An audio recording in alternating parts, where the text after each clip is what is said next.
একজন মুসলমান 90% মুসলমানের দেশে যিনি সরকার হয়, তিনি এখানে কি কেউ কাফের এসেছে? যদি কোনো মুসলমান সরকার বুটে নির্বাচিত হয়ে ক্ষমতার মসনদে বসে যায়, আল্লাহর পক্ষ থেকে কোরআনুল কারীমের ঘোষণা, সূরাতুল হজ আয়াত নম্বর 41, আল্লাহ রাব্বুল আলামিন বলেন, আল্লাযীনা ইম্মাক্কান্নাহুম ফিল আরদি আকামুস সালাত ওয়া আতাউয যাকাতা ওয়া আমারু বিল মা'রুফি ওয়া নাহাউ আনিল মুনকার ওয়ালিল্লাহি আকিবাতুল উমুর। আল্লাহ রাব্বুল আলামিন বলছেন, যখন মুসলমান জনপদের লোকেরা যখন নির্বাচিত হয়ে ক্ষমতায়, যখন সংসদ সদস্য হবে, ওই ব্যক্তির সর্বপ্রথম কাজ হচ্ছে কয়টা?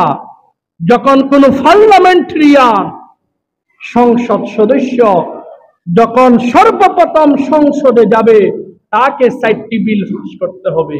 কয়টি ভাইরা? 1 নম্বর, আকামুস সালাহ, নামাজ কায়েম করতে হবে। এই দেশে 54 বছরের অধিক হয়ে গেছে, কোন সরকার এই আয়াতের শিক্ষা বাস্তবায়ন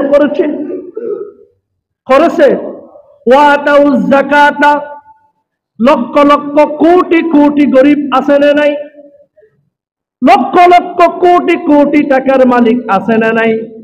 ওই সকল মানুষ থেকে টাকা নিয়ে তুখাযু মিন আগনিয়াইহিম ফাতুরাদ্দু আলা ফুকারাইহিম, বড় লোক থেকে নিবে, যারা গরিব অসহায় দরিদ্র তাদের মাঝে বন্টন করে দিতে হবে। তারা সাদা নিচ্ছে, তারা যাকাত নিচ্ছে না। সাদা নিয়ে তাদের বেগম ফরাই, ঘর বানায়, ঠিক কিনা বলেন?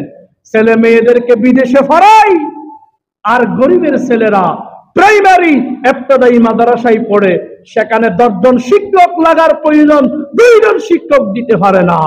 এমন সরকারকে আমরা এ দেশে আর চাই না, ঠিক কিনা বলে? সম্মানিত হাজিরিন, এমন সরকার ব্যবস্থা আল্লাহর ঘোষণা, যারা গরিব থেকে নিবে, বড় লোক থেকে নিয়ে গরিবদের মাঝে বন্টন করে দিবে। এরপরে ওয়া আমারু বিল মা'রুফ, সৎ কাজের আদেশ করবে।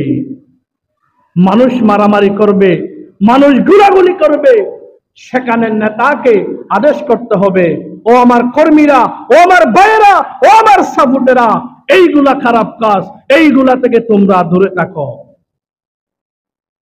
এখন তো নেতা নিজে পাওয়ারফুল হয়ে নেতা কর্মীকে তিনি শিখায়।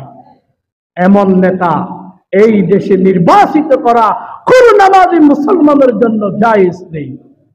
সম্মানিত হাজিরিন, এরপর ওয়ানাহাউ আনিল মুনকার, খারাপ কাজ করে খারাপ কাজ থেকে বিরত রাখার চেষ্টা, প্রচেষ্টা, এটা সংসদ থেকে বাস্তবায়িত হতে হবে।